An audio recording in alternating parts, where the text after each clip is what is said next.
Hey folks, today we're talking about something very near and dear to my heart. It's tiny fish. Some call them nano fish. I want to tell you my favorites. It's coming up right after this.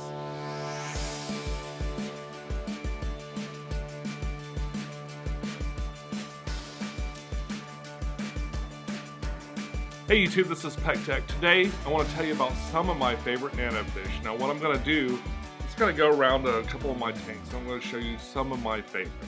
I'm not going to go into a tremendous amount of detail on each individual fish. My thought there is that basically it ends up being sort of a book report. Many of these fish I've had a couple of years with, at least 1 year. Some I haven't had as much experience with. I'm going to tell you that. As we go along, I'll point that out. But a lot of these I've had for a number of years, and I can at least tell you how I'm keeping them, like what my water's like. So if I talk about something that sparks your interest, feel free to ask. But I highly advise you go to the internet and get your own information and see if it works out for your situation at home.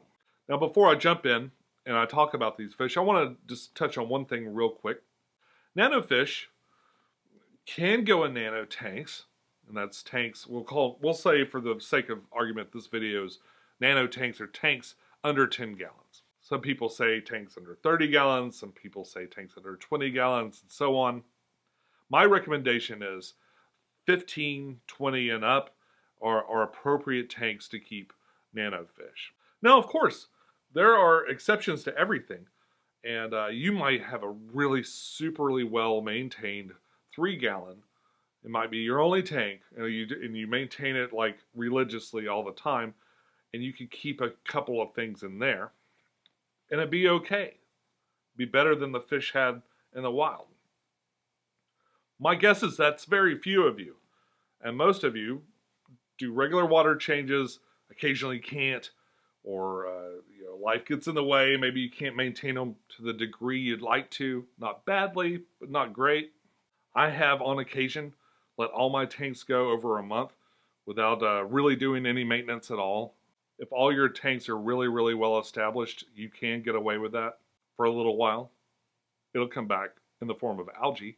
But really what I'm trying to say is that just because they're a small fish and they'll fit in these smaller tanks, don't look to them to be necessarily occupants for those small tanks. In many ways, it's better to put like a regular sized betta in a 5 or 10 gallon tank. It's better to do that than it is to stick 10 of these in a 5 or 10 gallon tank. I think with 10 gallons you're starting to be okay. It's a maintainable size. But really from my experience and my experience for keeping especially small aquariums, the ones that don't have to worry about as much are always kind of 15 gallons and up. This 20 gallon seems like a perfect size to try a wide variety of fish and keep them in a well-maintained aquarium without having to give it so much attention that it becomes sort of painful to keep. The end reward for any of these tanks, especially a planted tank, is that if you keep it real well maintained in the beginning, the plants really start to grow. The plants will kind of help keep the tank going when you can't. There's not any one thing that makes an aquarium successful. It's always a combination of things. So just keep that in mind. So nano fish do not necessarily belong in nano aquariums. I just wanted to tell you that before we get started. I've been experimenting with a couple of new fish in this 20-gallon tank as I've been slowly stocking it. I've got a couple of fish that I've had before, but a couple of brand new ones that I haven't kept, at least not very much. One of them, and probably the smallest fish that I own, is the chili rasbora. I picked a couple of these up at a store, actually quite a while ago. There are only 3 in this tiny little tank, and I just kind of rescued them, and I put them in the 16-gallon downstairs. They're really fast and kind of hard to catch, and when I get an opportunity to, I'm going to bring them up here. In this tank, I've got 6 of them. They recently became available at my local store. And the ones I'm going to show you today are kind of juveniles. They're small, even for the species. They will get maybe a little bit bigger, not a lot bigger, but they'll certainly color up a little bit more. They don't seem to be picky about what they eat. They tend to eat flake food just like everybody else. And they're really, really interesting. They have some very vibrant colors too. Really neat fish. Another fish that's really new to me, one that I haven't really kept at all, but wanted to for quite a while, is the Pygmy pulmus. If you look it up on the internet, you'll see a lot of people calling them sparkling gouramis. At my store, they have another fish that they've labeled sparkling Gourami, and this one they labeled Pygmy pulmus. But they're actually two different species, and I'm not sure, you can call them sparkling Gouramis if you want to. I corrected one person on Facebook, and I feel bad about it now, because looking online, a lot of people call them sparkling Gouramis. So just because my store had a different version of them labeled differently doesn't mean that they're not both sparkling Gouramis to someone. And that's the biggest problem with common names versus Latin names when you're looking up fish. You got to really keep that in mind, that common names are not reliable sources of accurate information, because there's a lot of fish that are really similar to one another. They're in the same family, but they're a little different. And that Latin name is a better indicator for really zeroing in on the information you need about that fish. Although I can't say them, I could try. Trichopsis pulmus. That was not too bad. Trichopsis pulmus. And the other one at my store is the Trichopsis vittata. A fish named Vittata. What a beautiful phrase. So the Pygmy pulmus is a really beautiful fish. It's a really very small Gourami. I think it's one of the smallest Gouramis. Probably not the smallest.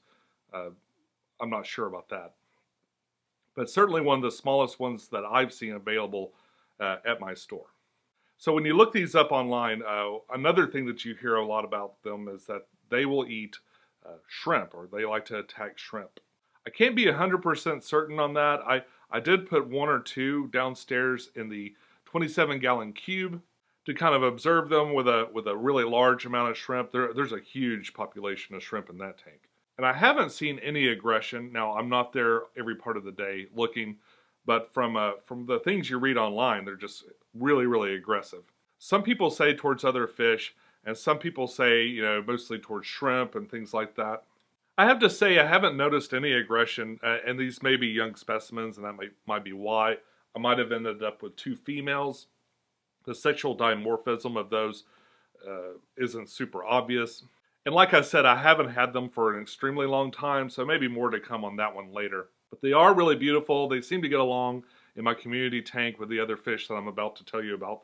And I really, really like them. I think they're very interesting. They're not shy. They eat whatever I throw in there. The Pygmy pulmus. Now, another really small Gourami that I love and that I probably will get more of is the honey Gourami. I have about 4 of them in here. I would really like to increase that number. I'll definitely put a few more in here.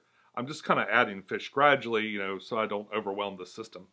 And again, they don't seem to be attacking each other, and they don't seem to be harassing the other tank mates. And it's a real peaceful environment in here right now. These fish have all been together for several weeks now. I actually got these around sometime mid-December. I really, really like them. They're very colorful and striking fish. They're fairly common too. I've had them before. I had them, I kept one a long time ago at my work tank. Now when I set up this tank, I noticed I was getting a lot of those detritus worms, those little tiny little creepy crawlies that you'll see. And you'll see that a lot in shrimp tanks and things that don't have fish that will eat them. And as I added fish in here, I expected that they would eat them all, but those worms just kind of continued. Those things aren't a plague or anything, and they're not something you got to immediately get rid of. They're serving their part of the ecosystem in your tank. They're not especially pretty to look at. They're kind of gross. But I included a fish in here that seems to really love to eat them. It's called the Baddis. I've kept this fish before. The biggest hang up with this fish is that it will not compete for food, although I've seen this one get kind of aggressive with some of the other fish in there. He'll run them around. You can routinely find this fish grazing on the matin filter in here. He kind of just goes up and down, and whenever he sees a little worm pop its head out, he eats it. He's so tiny that I think if nobody else decides that they like the flavor of those worms, he could probably keep that population down, but not completely empty it out all by himself. This fish is really small and really specialized. You're gonna really need some live food to probably keep it properly. I don't see him going after the food that I throw in the tank. It might be something that you could keep with shrimp. You know, a tiny newborn baby shrimp, a Baddis might go for, but they're really too small to be any effect on the larger ones, and I don't see them as a super aggressive species as far as shrimp go. So he might be a good companion for those tanks where you've got maybe those detritus worms, or maybe you have access to live food and you're going to feed it to other fish anyway. They're a very cool, very small fish that I really, really love. I mean, they are very colorful, very interesting. And of course, I don't rely solely on the detritus worms in here. I do feed live food. It's more frozen live. Hopefully, he's picking up on some of that too.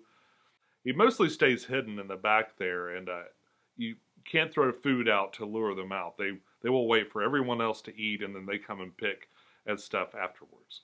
Now, another fish that I have in here, I have some in here, and I have some in the Spec 16 downstairs. And I originally put them in the face tank before things really went bad in there, and I had to evacuate everyone out. But this fish is called the Rosy loach. Now, this is one of the smallest loaches I've ever seen. Again, they could be smaller, and I'm not claiming for it to be the smallest, but it's definitely the smallest one I've kept. The Rosy loach is fairly new to the hobby as far as what I've found from my research. They are a really beautiful fish. The females are kind of a lighter color with lots of speckles. The males tend to have that kind of rosy red color, kind of a rust color, which is why they're called Rosy loaches. I've got a male and 2 females in here. I've seen a lot of what appears to be mating behavior, and they go off into this Monte Carlo and goof around. The Monte Carlo is so thick here in the back that I think that baby fish could probably survive under there. That's my hope anyway, and that maybe I'll see some small ones. So who knows? I might see some baby Rosy loaches in there. That would be really cool. Though I doubt he'd survive from all the other fish in there. There's a lot of fish in here, really. And again, the Rosy loach, it eats whatever I throw in there. It's not picky about food. The pH in here is slightly lower because I've got CO2 than downstairs, and it doesn't seem to mind that. They act the same in both tanks. It's a really neat fish if you can find them. I highly recommend it. It's definitely one. I'm thinking maybe this year or next year I might try actually breeding some fish, like setting up an unplanted tank that's specifically for breeding. If I do so, that's definitely one of the fish that I'd like to try, and I'd like to try my hand at making more of. Now downstairs in the Spec 16, there's another fish that I really like and I've had for a while now. It's called the Celestial Pearl Danio. This is one of my favorite, most colorful of the really, really small fish. To me, they look like tiny bass. This fish I have successfully bred by accident. And because of that, whenever I trim moss or any plants out of the 16-gallon, I always throw it into my sump and like the extra container there just to see if any babies appear. If you do set up a really thick planted tank, they do procreate almost daily. And they're probably pretty easy to spawn if you really put your mind to it, if you go in it with intentions. I think they eat their babies, so you don't tend to see them. They're very, very small young. The ones that I came across, I gave them crushed baby fish food for the early periods of their life, and they grew up fine. Again, a really cool fish if you can find them. You're going to need to keep probably 9 or 10 of them before you see them very often. They will hide. If you try to do a standard 5-6 fish school, you probably won't see them a whole lot. You need to really increase their numbers if you want to see them out. Another really interesting fish that's in the 16-gallon, it's more of an intermediate fish, would be the Halfbeak. I started off with a few of these Halfbeaks, and I only ended up with one left. He's been alive for more than a year, so I guess he's doing okay. But the number one thing you see, they're very particular about their water parameters and stuff like that. And they seem to be really territorial with each other. In fact, I'd say the reason one of them didn't survive at least is that he was kept at bay by the more aggressive one. To me, they look like little tiny gar, and I think they're a really neat fish. Definitely worth checking out. A super popular, super easy fish that I definitely recommend for beginners is the ember tetra. The ember tetra is a very, very small tetra with a really bright orange color. That orange color will develop a little bit more as they get older, but these are really, really cool fish. I had them in my original 20-gallon. They now reside in the Mega Flex downstairs. I added to my school. I had a school of about 15 of them at first, and they kind of whittled down right before I moved them out of here. And I've recently added some more fish to the school. I'd like to get their school up to a really high number again pretty soon. Really easygoing, really pretty. They stand out in your tank especially. They look great. Get a bunch of them. They're neat fish. I don't know, if I had a favorite on this list, if I had to put something like really close to the top that was my absolute favorite nano fish, it's gonna have to be the Pygmy cory cat. These are the cutest little cory cats you've ever seen. And there's a couple of different species that are really small like this. The one I have is this one that I'm going to look up later. These are really neat cory cats, not picky about their food. They seem to eat whatever's offered to them. They don't interfere with anybody or aggravate anyone. They hang out in kind of loose. They're not a schooling fish. They might be. I'm sure in the wild there's many more of them. I've got as many as I can keep. They're not very often available at my fish store, so I tend to get as many as I can, and they're a little bit more expensive than a regular fish. Again, I have had them breed by accident. I found a baby in here. I haven't seen him very much lately since I started adding the other fish. I don't know if he survived the cycle, but I found a baby that must have been on one of the plants that I replanted in here when I reset this tank. There's every chance he could be under this underbrush someplace, but I haven't noticed him in a while. I'm hoping back in the thick corners of that Mega Flex that perhaps I can breed some more. That's another fish I'd love to pull aside and just try to make more of because I love them so much. They're just so cute. I mean, and a lot of people say, oh, fish aren't cute at all, but these are. These are. I don't know if it's just because they're so small or just the look that they have. They're just really cool cory cats. Very attractive, neat little pets. There are so many fish. I could literally go on for an hour talking about all my favorite fish. These are my most favorite of the really small ones. But I'd like to know what your favorite is. If you've got a small fish that you're really fond of, tell me about it down below. So in a couple of weeks, I'll be going to the big fish deal. I have a really cool aquarium to give away. It's not just an aquarium, it's lights, there's some substrate, there's additives, there's biological material, a pump, a heater. It's a really incredible giveaway. It'll be at the big fish deal in a couple of weeks. I'll also be doing a hardscape demonstration. I haven't done a live demo ever, so I'm a little nervous, but I think it'll be okay. If you guys want to come see me, I'd love to see you. So if you live anywhere close to Washington, D.C., it's a one-day event. They're going to be cramming a lot into one day. It'd be definitely worth it to kind of make it your Saturday fun day. Next week, I'm going to show you all the stuff I'm giving away since I won't get to keep it. It's a really cool, unique 25-gallon tank. It's kind of like if you took the cube and you took the Spec 16 and you smashed them together. I'm super excited to show you guys that. We're going to whip that out next week and talk about some of the additives and stuff that were very generously donated by 7 Ports and Aqualife. If this video helped you at all, if you liked it, if it was good information for you, please don't forget to hit like on the way out. Don't forget to hit that subscribe button so we can talk again. I'd like to see you. I'd like to see you back here. And turn on the notifications so you never miss a video. You can race my daughter and see if you're the first comment. She doesn't always make it, but she's pretty close. So until we meet again, follow your bliss, keep a clean tank, and I'll see you soon. Bye-bye.